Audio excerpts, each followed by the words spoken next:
Bismillahirrahmanirrahim. Assalamualaikum warahmatullahi wabarakatuh. Innal hamdalillah nahmaduhu wa nasta'inuhu wa nastaghfiruh wa na'udzu billahi min shururi anfusina wa min sayyiati a'malina. Man yahdihillahu fala mudilla lahu wa man yudlil fala hadiya lahu. أشهد أن لا إله إلا الله وحده لا شريك له وأشهد أن محمدا عبده ورسوله. اللهم صل وسلم على نبينا محمد وعلى آله وصحبه أجمعين. أما بعد. Hadirin kaum muslimin wal muslimat, jamaah maghrib yang dirahmati Allah subhanahu wa ta'ala, InsyaAllah pada malam yang mulia ini kita akan kembali melanjutkan pengajian sirah sahabat, yang kita akan kembali mengkaji sirah kehidupan putri Rasulullah sallallahu alaihi wasallam, Fatimah radhiyallahu anha. Pada pertemuan sebelumnya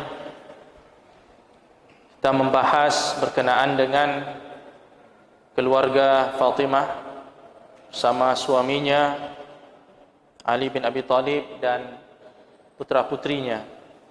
Ada Hasan, Husain, Zainab dan Ummu Kulsum. Disebutkan di dalam sirah bahwasanya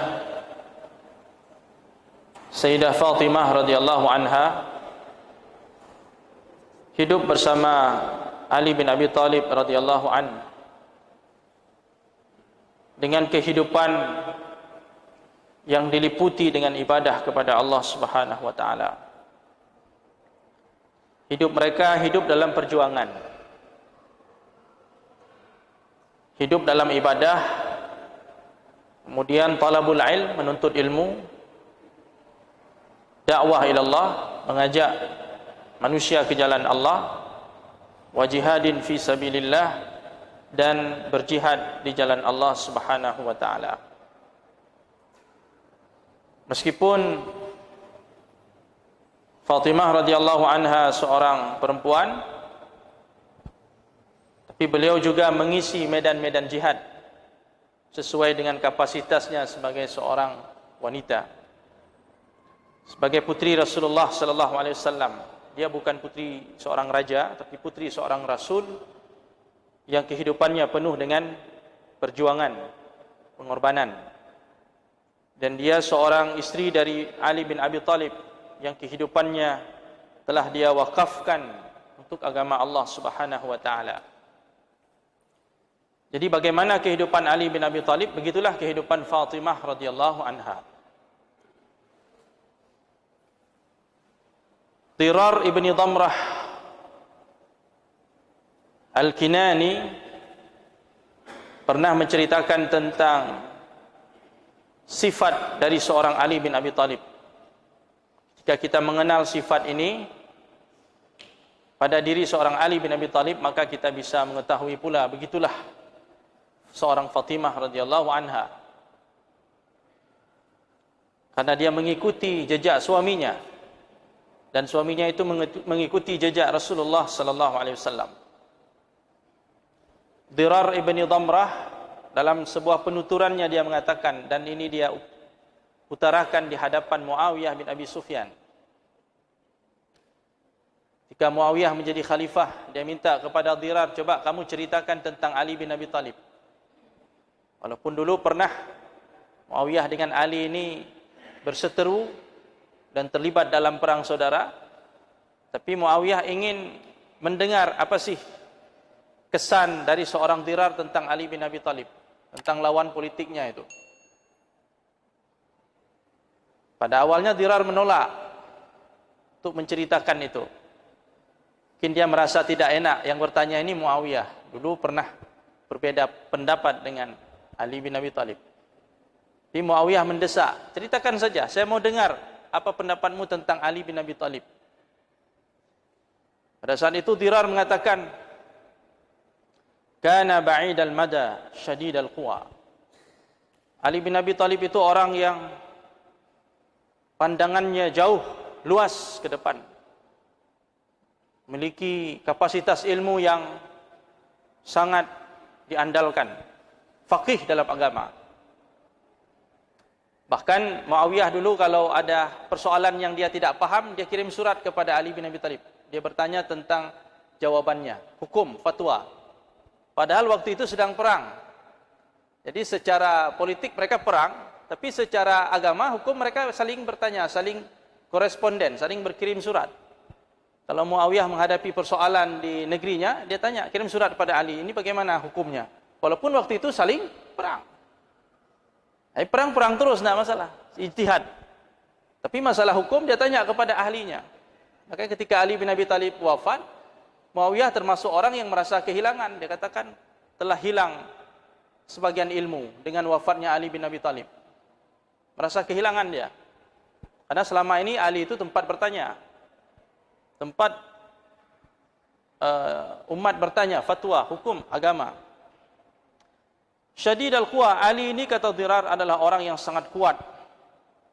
Baik kekuatan fisik maupun kekuatan ilmu. Kekuatan jiwa, batin. Punya kekuatan yang luar biasa. Yaqulu faslan, ucapannya itu final. Ketika memutuskan suatu perkara, ucapannya itu menjadi sesuatu yang sangat diandalkan untuk menyelesaikan persoalan. Cerdas sekali orangnya. Wa yahkumu adlan, dan memimpin dengan adil. Pada saat beliau menjadi khalifah, beliau memimpin dengan adil. Makanya beliau termasuk khulafaur rasyidin radhiyallahu an. Kemudian Dirar melanjutkan, yastauhishu minad dunya wa zahratiha. Ali bin Abi Thalib itu orang yang merasa sepi dengan dunia dan keindahannya. Jadi kalau beliau berada bersama dunia, kenikmatan dunia, beliau merasa sepi, merasa tidak enak hati, merasa tidak nyaman. Mungkin terbalik dengan kita. Kita kalau sudah bersama dunia rasanya nyaman sekali. Hati kita pun tenang rasanya. Kalau dunia datang, ya, Allah berikan dunia kepada kita, kita merasa tenang. Ali bin Abi Thalib merasa yastauhish, merasa sepi. Jadi kalau dapat nikmat, itu beliau takut tidak bisa bersyukur kepada Allah, dan takut kenikmatan dunia itu bisa menjauhkan dia dari Allah. Yastauhish. Sebaliknya, wa ya'nasu bil laili wa wahsyatihi. Ali bin Abi Thalib itu merasa nyaman, tenang dengan suasana malam dan kegelapannya. Kalau sudah tiba malam, inilah saat yang paling ditunggu-tunggu oleh Ali bin Abi Thalib. Artinya dia tahajud, qiyamul lail. Dia mendekatkan dirinya kepada Allah Subhanahu wa taala. Dia senang dengan suasana itu. Kana ghazirad dam'ah, air matanya mengalir deras. Ali ini termasuk orang yang banyak menangis. Walaupun di medan perang dia seperti singa yang tak terkalahkan, tapi pada saat dia bermunajat, beribadah pada Allah, air matanya deras, mengalir. Tawil al-fikrah, banyak bertafakur. Suka bertafakur. Yuqallibu kaffaihi wa yukhatibu nafsah. Dia membolak-balikkan tangannya dan dia sering berbicara dengan dirinya sendiri. Nah, ini sering kita kurang di sini. Satu hal yang sering kita tinggalkan. Kita jarang berbicara dengan diri kita sendiri. Kita lebih banyak berdialog, berkomunikasi dengan orang lain. Sementara dengan jiwa kita, dengan diri kita, dengan nafsu kita, kita sering tidak pernah berdialog dan berdiskusi. Padahal itu adalah sesuatu yang seharusnya kita perhatikan. Tidak boleh kita diamkan begitu saja. Ali bin Abi Thalib berdialog dengan dirinya. Dan ini kebiasaan para sahabat Nabi yang lain. Kadang-kadang Umar bin Khattab itu pergi sendiri ke sebuah tempat yang sepi, dia bicara sendiri. Dan ada sahabat lain yang mengintip, mengikuti dari belakang, dia dengar Umar bin Khattab berbicara sendiri. Apa yang dia bicarakan? Dia memarahi dirinya, memarahi nafsunya. Kenapa kamu malas ibadah? Nanti kamu disiksa dalam neraka. Bertakwalah kepada Allah. Bicara sendiri dia, bicara dengan dirinya sendiri. Dan itu yang dilakukan oleh Ali bin Abi Thalib. Wa yu'jibuhu minal libas ma khashun. Dan dia suka memakai pakaian yang kasar. Memang kalau kita membaca sirah kehidupan seorang Ali bin Abi Thalib ini, banyak pelajaran-pelajaran zuhud dan wara' yang bisa kita petik dari kehidupan beliau. Seorang khalifah, tapi dia lebih suka memakai pakaian yang seperti itu, karena mengingat banyak rakyatnya yang masih susah. Jadi sama persis seperti Umar bin Khattab ini kehidupan beliau. Ketika ditawari makanan enak, disuguhkan makanan enak dalam sebuah jamuan, Umar bin Khattab bertanya kepada yang menjamu itu, apakah rakyat di sini makannya seperti ini? Tidak, wahai Amirul Mukminin, ini khusus hidangan untuk Amirul Mukminin. Kalau begitu saya tidak makan. Saya makan yang bagaimana yang rakyat makan di sini, saya makan seperti itu. Jadi jangan diistimewakan. Itu Umar bin Khattab seperti itu. Ali pun begitu. Wa minat ta'ami ma jashub. Dia suka makanan yang sudah kering, makanan yang mungkin makanan yang murah. Jadi tidak, karena dia bukan seorang raja, dia seorang Amirul Mukminin, Khulafaur Rasyidin, dia mengikuti bagaimana Nabi sallallahu alaihi wasallam. Dia tidak tega mungkin menikmati itu semua, padahal boleh, itu mubah, tidak ada masalah. Tapi itulah seorang Ali bin Abi Thalib. Rakyatnya masih susah. La yatma'ul qawiyyu fi batilih. Orang-orang yang kuat tidak akan pernah berfikir untuk melakukan kebatilan dan kezaliman. Ketika dia menjadi khalifah, orang-orang yang punya power, punya kekuatan, punya pengaruh, tidak berani buat macam-macam. Kenapa? Khalifahnya adil. Khalifahnya Ali bin Abi Thalib. Tidak berani macam-macam. Tidak berani menindas orang. Wala yai'asu dha'if min adlih. Dan orang-orang yang lemah tidak pernah putus asa.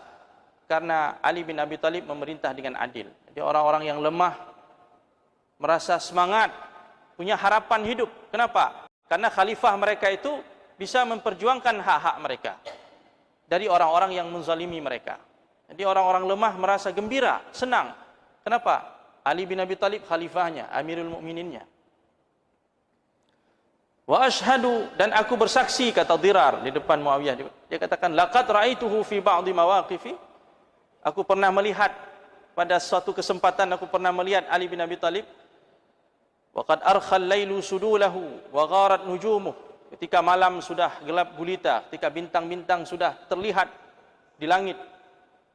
Wa qad masala fi mihrabih, dia berdiri di tempat salatnya, di tempat ibadahnya. Qabidan ala lihyatih, dia memegang jenggotnya. Yatamalmal tamalmul as-salim, dan badannya bergetar, gemetar badannya seperti orang yang terkena bisa ular. Seperti orang sakit, gemetar badannya ketika dia berdiri hendak melakukan salat menghadap Allah Subhanahu wa taala. Wa yabki buka al-hazin, dan dia menangis seperti tangisan orang yang bersedih. Fa ka'anni asma'uhu wa huwa yaqul, dan aku seolah-olah mendengar dia berkata. Jadi Ali bin Abi Thalib ketika itu dia mengatakan, ya dunya ilayya ta'arradti am ilayya tasyawwaqti. Wahai dunia, apakah engkau menampakkan dirimu kepadaku atau engkau rindu kepadaku? Dia berbicara dengan dunia, dengan kenikmatan dunia ini. Dia katakan, wahai dunia, apakah engkau merindukanku? Hayhata hayhat ghurri ghairi. Maksudnya, jangan pernah engkau mendekat, karena aku tidak tertarik kepadamu, kata Ali bin Abi Thalib kepada dunia ini. Ghurri ghairi. Godalah orang selain aku. Kalau mau menggoda, silakan goda yang lain, jangan menggodaku. Qad abantuki salasan, aku telah menceraikanmu talak 3, kata Ali bin Abi Thalib. Abantuki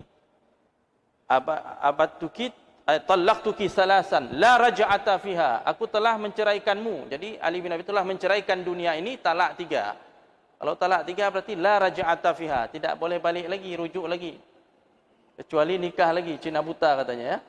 Itu baru boleh balik lagi. Jadi Ali bin Abi Thalib saking apanya dengan dunia, dia talak dunia itu, dia ceraikan dunia itu talak 3. Tidak ada rujuk lagi. Fa umruki qasir, kata Ali bin Abi Thalib. Usiamu terlalu pendek. Jadi apa yang bisa diharapkan dari dunia ini, umurnya pendek sekali, tidak terasa kita sudah tua, kemudian kita sudah pulang menghadap Allah Subhanahu wa taala. Sekejap sekali hidup di dunia ini. Wa aishuki hakir, kehidupanmu begitu hina dibandingkan akhirat. Kenikmatan dunia ini begitu sedikit sekali, seperti setetes air di lautan yang luas. Ya, kata Nabi sallallahu alaihi wasallam, kenikmatan dunia ini seperti seseorang memasukkan jarinya ke dalam lautan. Lihatlah air yang membasahi jari itu semana, setetes, dua tetes. Itulah kenikmatan dunia dibandingkan kenikmatan akhirat yang sebanyak lautan atau samudra itu. Wa khataruki kabir, kemudian bahayamu begitu besar. Umur pendek, kenikmatannya tidak sebanding dengan akhirat, jauh sekali. Tapi bahayanya begitu besar. Jebakannya begitu mematikan. Makanya dia talak 3 tadi. Ahin min qillatiz zad wa bu'dis safar. Alangkah malangnya nasib ini. Qillatiz zad min qillatiz zad, artinya bekal terlalu sedikit. Bagaimana nasib ini akan selamat, diri ini akan selamat? Bekal yang dibawa terlalu sedikit. Wa bu'dis safar, dan perjalanan terlalu jauh. Bagaimana kita bisa sampai perjalanan jauh tapi bekal sedikit, ongkos tidak cukup untuk sampai kita ke tujuan. Wa wahsyatit tariq, dan jalan pun begitu banyak rintangan. Jadi Ali bin Abi Thalib berbicara dengan dirinya dalam munajatnya itu. Jadi betul-betul sosok seorang mukmin sejati, seorang khalifah, seorang pemimpin yang sangat bijaksana. Hubungannya dengan Allah begitu baik, dan hubungannya dengan manusia pun demikian. Jadi begitulah kehidupannya, terutama kehidupannya di rumah. Kalau kita sudah mengetahui kondisi Ali bin Abi Thalib seperti itu, maka tidak jauh berbeda dengan kondisi Fatimah radhiyallahu anha. Orang yang mengikutinya, orang yang mentaatinya sebagai seorang istri yang salehah, taati suaminya, dan kehidupannya seperti itu. Fatimah hidup dengan suaminya, dengan anak-anaknya. Setelah Dhirar menceritakan ini, dia melihat Muawiyah meneteskan air mata sampai basah itu. Teringat dia bilang, benar yang kau katakan itu, memang Ali itu seperti itu. Jadi Muawiyah mengakui memang apa yang dikatakan oleh Dhirar tentang Ali bin Abi Thalib itu tidak meleset. Begitulah adanya.